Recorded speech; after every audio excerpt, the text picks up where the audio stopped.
கும்ப ராசி திடமான சிந்தனை உடையவங்க, கற்பனை திறன் இவங்களுக்கு அதிகம், கலையில் ஆர்வம் உள்ளவங்களாக இருப்பாங்க, தற்புகழ்ச்சிக்கு மயங்கக்கூடியவங்களாக இருப்பாங்க. இவங்க கிட்ட ஒரு காரியம் சாதிக்கணும் அப்படின்னா கொஞ்சம் புகழ்ந்து பேசினாவே ஏமாந்துருவாங்க. அந்த அளவுக்கு ரொம்ப ஏமாளிகளாகவும் இவங்க இருப்பாங்க அப்படின்னே சொல்லலாம். அதே மாதிரி ரொம்ப நம்பிக்கையானவங்க அப்படின்னு கூட இந்த கும்பராசி என்பர்களை சொல்லலாம். அன்பை காட்டி நிறைய பேர் இவங்கக்கிட்ட ஏமாத்திருப்பாங்க. உண்மையா இல்லையா? அந்த கும்பராசி என்பர்கள் மறக்காமல் எங்களுடைய கமெண்ட் பாக்ஸில் தெரிவிங்க.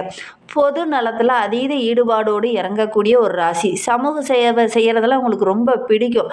நிறைய நண்பர்கள் இருப்பாங்க. அவங்களுக்கு ஒரு உதவி அப்படின்னா முதல் ஆளாக போய் நிற்கக்கூடியவங்க இந்த கும்பராசி என்பர்களாக தான் இருப்பாங்க. இவங்களுக்கு ஒரு தாழ்வு மனப்பான்மை அதிகமாக இருக்கும். இந்த தாழ்வு மனப்பான்மையினாலே நிறைய பேர்த்துக்கு போய் உதவி செய்வாங்க. அன்பை காட்டி நிறைய பேர் இவங்க கிட்ட ஏமாத்திருப்பாங்க. திருமண வாழ்க்கையை கூட இவங்களுக்கு கொஞ்சம் பிரச்சனை வரக்கூடிய சூழ்நிலை அமையும் அப்படின்னே சொல்லலாம். பகலில் வலுப்பெற்ற ஒரு ராசி என்பதனால, ஆண் ராசி என்பதனால இவங்களுக்கு அடிக்கடி பார்த்திங்கன்னா கணுக்காலில் ஏதாவது ஒரு பிரச்சனை, ஏதாவது சின்ன சின்ன ஆரோக்கிய ரீதியாக சின்ன சின்ன குறைபாடுகள் ஏற்படக்கூடிய சூழ்நிலை ஏற்படும். கணுக்காலில் கூட ஏதாவது ஒரு சிலர் பார்த்திங்கன்னா சிசேரியன் மாதிரி சின்ன சின்ன ஆப்ரேஷன்லாம் செய்ய வேண்டிய ஒரு சூழ்நிலை பெரும்பாலும் ஏற்படும் அப்படின்னே சொல்லலாம். தை மாதம் அப்படிங்கிறது இலையுதிர் காலம். 11வது மாதமான மாசி மாதம் இவங்களுக்கு காற்று பார்த்திங்கன்னா கொஞ்சம் அதிகமாக இருக்கும். அதனால் இது காற்று ராசி, பச்சை நிறத்தை குறிக்கக்கூடிய ஒரு ராசி. ராமர் பச்சை, நீலம் கலர் இதெல்லாம் உங்களுக்கு ஏற்ற வண்ணங்களாக அமையும். சுக்கிரன் புதன் சுப கிரகங்களாக அவங்களுக்கு அமையும். செவ்வாய் சந்திரன் குரு இவங்கெல்லாம் கொஞ்சம் உங்களுடைய ராசிக்கு வரும்போது சின்ன சின்ன இடர்பாடுகளை சந்திக்க வேண்டிய ஒரு சூழ்நிலை ஏற்படும். ராசி அதிபதி சனி பகவான் என்பதனால கடினமாக உழைக்கக்கூடியவங்க, எல்லாருக்கிட்டையுமே ஒரு நீதி நேர்மையை எதிர்பார்ப்பாங்க. ஆனால் அவங்க இவங்கக்கிட்ட நீதி நேர்மையை கொடுப்பாங்களான்னு பார்த்தீங்கன்னா நிறைய பிரச்சனைகளை தான் அதிகமாக கொடுக்க வேண்டிய ஒரு சூழ்நிலை பெரும்பாலும் இந்த கும்பராசி என்பர்களுக்கு அமையும். மற்றவங்களால அதிக பிரச்சனையை தான் அவங்க சந்திப்பாங்க அப்படின்னே சொல்லலாம். காற்று ராசி என்பதனால அடிக்கடி இவங்களுக்கு சளி தொந்தரவு இந்த கும்பராசி என்பர்களுக்கு ஏற்படும் அப்படின்னே சொல்லலாம். இவங்களுடைய எண்ணங்கள் எல்லாமே இந்த கோபுரம் மாதிரி உயர்ந்து நிற்கும். உங்களுடைய சிந்தனைகள் எல்லாமே ரொம்ப நம்பிக்கைக்குரியதாக இருக்கும். அதே மாதிரி இந்த ராசியை ஒரு சன்னியாசி ராசி அப்படின்னு சொல்லுவாங்க. ஏன்னா தம்பதிகளுக்கு இடையே பார்த்திங்கன்னா சின்ன சின்ன தடைகள் பிரச்சனைகள், ஒரு ஒற்றுமை அப்படிங்கிறது கொஞ்சம் இடைவெளியாக தான் அதிகமாக இருக்கும் அப்படின்னே சொல்லலாம். கொஞ்சம் தெம்பு தெனாவட்டில் கொஞ்சம் அதிகமாக இருக்கிறதுனால மற்றவங்க இவங்கக்கிட்ட பேசும்போதும் பழகும்போதும் கொஞ்சம் அட்டாச்சாக பேச மாட்டாங்க. அன்பை இவங்க வெளிப்படுத்தினாலும் திரும்பி அவங்க அன்பை கொடுப்பாங்கன்னு பார்த்திங்கன்னா அந்த அன்பை நீதி நேர்மையாக கரெக்டாக கொடுக்க மாட்டாங்க. அதனால தான் நிறைய பிரச்சனைகளை சந்திக்க வேண்டிய ஒரு சூழ்நிலை பெரும்பாலும் இந்த கும்பராசி என்பர்களுக்கு அமையும் அப்படின்னே சொல்லலாம். சரி, இவங்களுக்கு வருகின்ற நாட்கள் எப்படி அமைந்திருக்கு, வருகின்ற நாட்களுடைய கிரக அமைப்புகள் எப்படி இருக்குது, என்னென்ன விஷயம்லாம் அவங்களுக்கு சாதகமாக இருக்க போது, என்னென்ன விஷயம்லாம் அவங்களுக்கு பாதகமாக இருக்க போகுது அப்படிங்கிறத தொடர்ந்து இந்த வீடியோவில் பார்க்கலாம். நீங்கள் இப்போ தான் ஃபஸ்ட் டைமாக நம்ம சேனலை பார்க்குறதா இருந்தால் நம்ம சேனலை சப்ஸ்கிரைப் பண்ணிவிட்டு கூடவே இருக்கிற பெல் ஐக்கானையும் கிளிக் பண்ணிக்கோங்க. அப்போ தான் நாங்கள் போடுற ஒவ்வொரு வீடியோவுமே உங்களுக்கு நோட்டிஃபிகேஷனாக வரும். நீங்கள் கும்பராசி என்பராக இருந்தால் மறக்காமல் நம்மளுடைய சேனலுக்கு ஒரு லைக் கொடுத்துட்டு, உங்களுடைய உறவுகள் வகையில் நண்பர்கள் வகையில் யாராவது கும்பராசி என்பர்கள் இருக்காங்க அப்படின்னா மறக்காமல் இந்த வீடியோவை அவங்களுக்கும் ஷேர் பண்ணி விடுங்க.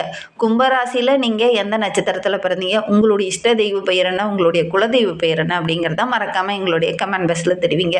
உங்களுக்கு ஜோதிட ரீதியாக ஏதாவது சந்தேகம் இருக்குது, ஜோதிடர்கிட்ட ஏதாவது ஆலோசனை வேணும் அப்படின்னா டிஸ்கிரிப்ஷனில் ஜோதிடரோட வாட்ஸ்அப் நம்பர் கொடுக்கப்பட்டிருக்கு. அந்த நம்பருக்கு கால் பண்ணி முன்பதிவு செய்துக்கோங்க. உங்களுடைய சந்தேகங்களுக்கு நல்ல ஒரு தீர்வு கிடைக்கும்.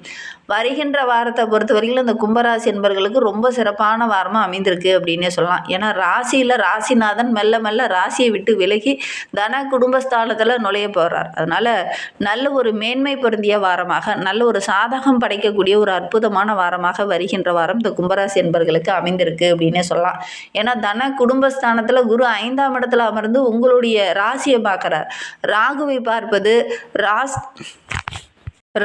பார்ப்பது ராசி தோஷத்தை நீக்கக்கூடியதாக இந்த கும்பராசி என்பவர்களுக்கு இந்த வாரம் அமைந்திருக்கு அப்படின்னு சொல்லலாம்.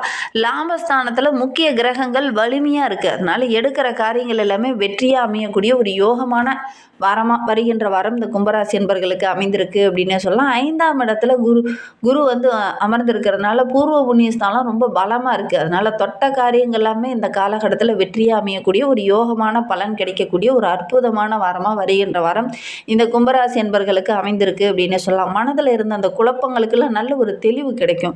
மனதுக்கு ஒரு நிம்மதி கிடைக்கும். நிறைய நாளாக புலம்பிக்கிட்டே இருந்தவங்களுக்கு அந்த குழப்பத்துக்கெல்லாம் ஒரு தெளிவு கிடைக்கக்கூடிய நாட்களாக வருகின்ற நாட்கள் இந்த கும்பராசி என்பர்களுக்கு அமைந்திருக்கு அப்படின்னே சொல்லலாம். ஒவ்வொரு காரியத்தில் நீங்கள் இறங்கும்போது ஒரு முழு ஆற்றலோடு ஒரு முழு உத்வேகத்தோடு இறங்குவீங்க. எடுக்கிற காரியங்கள் உங்களுக்கு சக்ஸஸாக முடியும். சிந்தனை அப்படியே மற்றவங்களுக்கெல்லாம் வெளிப்படையாக தெரியும். அந்த அளவுக்கு உங்களுடைய சிந்தனைகள் இந்த காலகட்டத்தில் இருக்குது. அதனால் வணிகத்திலையும் சரி தொழிலையும் சரி நல்ல சிறப்பாக விளங்கக்கூடிய ஒரு அற்புதமான வாரமாக வருகின்ற வாரம் இந்த கும்பராசி என்பர்களுக்கு அமைந்திருக்கு அப்படின்னே சொல்லலாம். வழக்கு விவகாரங்களில் இருக்கிறவங்களுக்கு கூட நல்ல ஒரு சாதகமான பலன் கிடைக்கக்கூடிய யோகமான காலகட்டமாக அமைந்திருக்கு. பங்காளிகளால் சின்ன சின்ன பிரச்சனைகள் இருந்தது இல்லையா, அந்த பிரச்சனைகள்லாம் இந்த காலகட்டத்தில் ஒரு முடிவுக்கு வரும். அதற்கான வாய்ப்புகளும் இந்த காலகட்டத்தில் உங்களுக்கு அமையும். சொத்து சம்பந்தமான பிரச்சனைகள்லாம் ரொம்ப நாளாக ஒரு பிரச்சனையாகவே போயிட்டு இருந்தது. அதெல்லாம் இந்த காலகட்டத்தில் ஒரு தீர்வு கிடைக்கும். எந்தெந்த விஷயத்திலலாம் இந்த கும்பராசி என்பர்கள் கவனமாக இருக்கணும் பார்த்தீங்கன்னா, சனி பகவானுடைய ஆதிக்கம் 2ஆம் இடத்துல இருக்கிறதுனால ஆரோக்கிய ரீதியாக சின்ன சின்ன பிரச்சனைகள் வரும். வண்டி வாகனத்தில் செல்லும்போது இந்த கும்பராசி என்பர்கள் கவனமாக இருக்கணும். நம்ம நேரான பாதையில் தான் போயிட்டு இருப்போம். ஆனால் திடீர்னு பார்த்தீங்கன்னா எதிரில் ஒருத்தன் குறுக்க வந்து நிற்பான். அதே மாதிரி ஒரு சிலருக்கு பார்த்தீங்கன்னா அதாவது விலங்குகளால் ஒரு நாயோ ஒரு பூனையோ இடையில வந்து குறுக்க வந்து அதனால் ஒரு விபத்து ஏற்படக்கூடிய ஒரு சூழ்நிலையெல்லாம் இருக்குது. கவனமாக செயல்படுறது ரொம்பவும் நல்லது அப்படின்னே சொல்லலாம். ஏன்னா இந்த காலகட்டத்தில் சனி பகவானுடைய ஆதிக்கம் 2ஆம் இடத்துல இருக்கிறதுனால இந்த மாதிரி சின்ன சின்ன பிரச்சனைகள் வரும். ஆரோக்கிய விஷயத்தில் கொஞ்சம் கவனமாக இருக்கணும். அதே மாதிரி எந்த உபாதையும் இல்லை, நான் ரொம்ப ஆரோக்கியமாக தான் இருக்கேன் அப்படின்னு நீங்கள் வந்து வெளியில் வந்து அலட்டிக்க வேணாம். அது வந்து உங்களுக்கு ஒரு சில இடத்துல கண்டிச்சிட்டியாக அமையக்கூடிய சூழ்நிலையெல்லாம் இருக்குது. அதனால் முடிந்த அளவுக்கு கொஞ்சம் கவனமாக இருங்க. உங்களுடைய குடும்பத்தில் நல்ல மகிழ்ச்சி இருக்குது அப்படின்னா வெளிப்படையாக நீங்கள் காமிச்சிக்கிட்டீங்க அப்படின்னா அது ஒரு சில இடத்துல பார்த்தீங்கன்னா சின்ன சின்ன பிரச்சனையை கொடுக்கும் அப்படின்னு சொல்லலாம். ஒரு சிலருக்கு கடன் வாங்கி செலவு செய்ய வேண்டிய ஒரு சூழ்நிலையும் இந்த கும்பராசி என்பவர்களுக்கு இந்த காலகட்டத்தில் அமையும். கிரக நிலைகள் ஓரளவுக்கு சாதகமாக இருந்தாலும் உடனுக்குடனே நிறைய செலவுகள் வரும். அதனால் தேவைகளை பூர்த்தி செய்ய முடியாமல் கடன் வாங்க வேண்டிய ஒரு சூழ்நிலையெல்லாம் இருக்குது. இந்த கடன் வாங்கும்போது ரொம்ப ஜாக்கிரதையாக இருங்க இந்த கும்பராசி என்பர்கள் அப்படின்னே சொல்லலாம். கடன் வாங்குகிற நபர் கரெக்டான நபர் தானா, அந்த கையெழுத்தில் ஏதாவது கேட்டாங்க அப்படின்னா படித்து பார்த்துட்டு அதுக்கப்புறம் கையெழுத்து போடுங்க. பணி சுமை இந்த காலகட்டத்தில் கொஞ்சம் அதிகமாக தான் இருக்கும். கரெக்டான நேரத்துக்கு உணவு எடுத்துக்க முடியாத ஒரு சூழ்நிலையெல்லாம் கூட இந்த கும்பராசி என்பர்களுக்கு ஏற்படும். இந்த வேலையை செஞ்சு முடிச்சுட்டு அப்புறம் சாப்பிட்லாம் அப்படிங்கிற மாதிரி யோசிச்சுக்கிட்டே சாப்பிடாமல் விட்டுருவீங்க. அதனால் ஆரோக்கிய ரீதியாக சின்ன சின்ன தொந்தரவுகள் வரக்கூடிய சூழ்நிலையெல்லாம் இருக்குது. கவனமாக செயல்படுறது நல்லது. புதிய பொறுப்புகள்லாம் அந்த காலகட்டத்தில் உங்களை தேடி வரும். பொறுப்புகளை கரெக்டாக நீங்கள் செஞ்சீங்க அப்படின்னா நல்ல பாராட்டு கிடைக்கும். ஆனால் மற்றவங்களை நம்பி இந்த பொறுப்பை நீ செய்ப்பா அப்படிங்கிற மாதிரி ஒப்படைச்சிங்க அப்படின்னா அவங்க கரெக்டாக செய்ய மாட்டாங்க. அதனால் ஒரு சிலருக்கு கெட்ட பேர் வர்றதுக்கான சூழ்நிலையெல்லாம் இருக்குது. கவனமாக இருக்கிறது நல்லது அப்படின்னே சொல்லலாம். அதே மாதிரி ஒவ்வொரு உழைப்புக்குமே போதுமான பலன் கிடைக்கிறதுக்கு ரொம்ப தாமதமாகும். ஒரு வேலையே செஞ்சிட்டிங்கன்னா கூட அதற்கு உடனடியாக நீங்கள் அதற்கான ஆதாயம் கிடைக்கணும் அப்படின்னு எதிர்பார்ப்பீங்க. ஏன்னா இந்த காலகட்டத்தில் உங்களுக்கு தேவைகள் அதிகமாக இருக்குது. அதனால் உடனடியாக அந்த சம்பளம் கொடுத்தாங்களா உங்களுக்கு யூஸ்ஃபுல்லாக இருக்கும் அப்படின்னு நினைப்பீங்க. ஆனால் அது வந்து தாமதமாக தான் கிடைக்கும். அதனால் ஒரு சில மனக்குழப்பங்கள் இந்த காலகட்டத்தில் ஏற்படக்கூடிய சூழ்நிலை இருக்குது அப்படின்னு சொல்லலாம். 3ஆம் மனிதர்கிட்ட எந்த ஒரு பொறுப்புமே இந்த காலகட்டத்தில் இந்த கும்பராசி என்பவர்கள் ஒப்படைக்காமல் இருக்கிறது உங்களுக்கும் நல்லது, உங்களுடைய கௌரவத்துக்கும் ரொம்ப நல்லது அப்படின்னே சொல்லலாம். ஏன்னா இந்த காலகட்டத்தில் 3ஆம் நபராக வேற்று நபர்களை நம்பி ஏதாவது பொறுப்பு ஒப்படைச்சிங்கன்னா அவங்க உங்களை ஏமாற்றிட்டு போயிடுவாங்க. அதனால் சின்ன சின்ன பிரச்சனைகளை சந்திக்க வேண்டிய ஒரு சூழ்நிலை ஏற்படும். அதனால் கவனமாக இருக்கிறது நல்லது. இன்னுமே வாழ்க்கை ரொம்ப சிறப்பாக இருக்கணும், ரொம்ப மகிழ்ச்சிகரமாக இருக்கணும் அப்படின்னு நினைக்கிற நம்மளுடைய கும்பராசி என்பவர்கள் காங்கேயம் அருகே இருக்கக்கூடிய சிவன் மலையில் இருக்கக்கூடிய அந்த முருகப்பெருமானை வழிபட்டுட்டு வாங்க. எடுக்கிற காரியங்கள் எல்லாமே உங்களுக்கு வெற்றியாக அமையும். நம்பிக்கையோட இந்த ஒரு விஷயத்தை செஞ்சு பாருங்கள். அப்படி அங்கே போக முடியல அப்படின்னா கூட அருகில் இருக்கிற முருகன் ஆலயங்களுக்கு சென்று செவ்வாய்க்கிழமை தோறும் வெற்றிலை தீபம் போட்டு வழிபட்டுட்டு வாங்க. எடுக்கிற காரியங்கள் உங்களுக்கு வெற்றியாக அமையும். நம்பிக்கையோட இந்த ஒரு விஷயத்தை செஞ்சு பாருங்கள். இந்த மாதிரி பயனுள்ள தகவலை நீங்கள் தொடர்ந்து கேட்கணும்னு நினச்சிங்கன்னா நம்ம சேனலை சப்ஸ்கிரைப் பண்ணிக்கோங்க. கூடவே இருக்கிற பெல் ஐக்கானையும் கிளிக் பண்ணிக்கோங்க. அப்போ தான் நாங்கள் போடுற ஒவ்வொரு வீடியோவுமே உங்களுக்கு நோட்டிஃபிகேஷன் வரும். கும்பராசியில் அவிட்டம் 3-4 பாதங்களில் பிறந்தவங்களுக்கு வருகின்ற 7 நாட்களும் ரொம்ப சிறப்பான நாட்கள் அமைந்திருக்கு. எடுக்கிற காரியங்கள் எல்லாமே ஓரளவுக்கு வெற்றி அமையும். புதிய இடம், வண்டி வாகனம் வாங்கக்கூடிய முயற்சி எல்லாமே உங்களுக்கு வெற்றி அமையும். நீங்கள் எதிர்பார்த்த பண உதவி இந்த காலகட்டத்தில் கிடைக்கும். உங்களை தேடி சில உறவுகள் வரும்.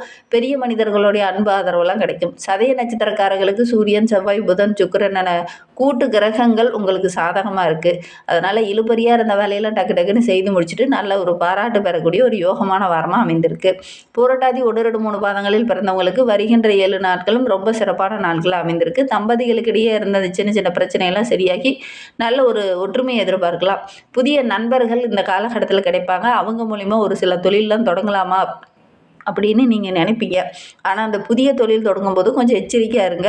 புதியவர்களை நம்பி எந்த ஒரு விஷயத்துலையும் நீங்கள் இறங்க வேண்டாம். அப்படி இறங்குனீங்கன்னா கூட சின்ன சின்ன பிரச்சனைகள் வரக்கூடிய சூழல் இருக்குது. எதற்கும் உங்களுடைய சுய ஜாதகத்தை ஒரு முறை பார்த்துட்டு அதுக்கப்புறம் நீங்கள் இறங்குறது ரொம்பவும் நல்லது அப்படின்னே சொல்லலாம்.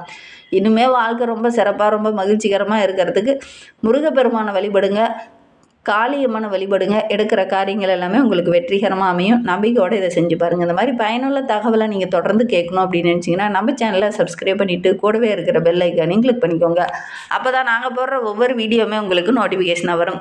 நீங்கள் கும்பராசி என்பராக இருந்தால் மறக்காமல் நம்மளுடைய சேனலுக்கு ஒரு லைக் கொடுத்துட்டு உங்களுடைய உறவுகள் வகையில் நண்பர்கள் வகையில் யாராவது கும்பராசி என்பர்கள் இருக்காங்க அப்படின்னா மறக்காமல் இந்த வீடியோவை அவங்களுக்கும் ஷேர் பண்ணிவிடுங்க. கும்பராசியில் நீங்கள் எந்த நட்சத்திரத்தில் பிறந்தீங்க, உங்களுடைய இஷ்ட தெய்வ பெயர் என்ன, உங்களுடைய குலதெய்வ பெயர் என்ன அப்படிங்கிறத மறக்காமல் எங்களுடைய கமெண்ட் பாக்ஸில் தெரிவிங்க. இந்த வீடியோவை முழுமையாக பார்த்ததற்கு மிகவும் நன்றி.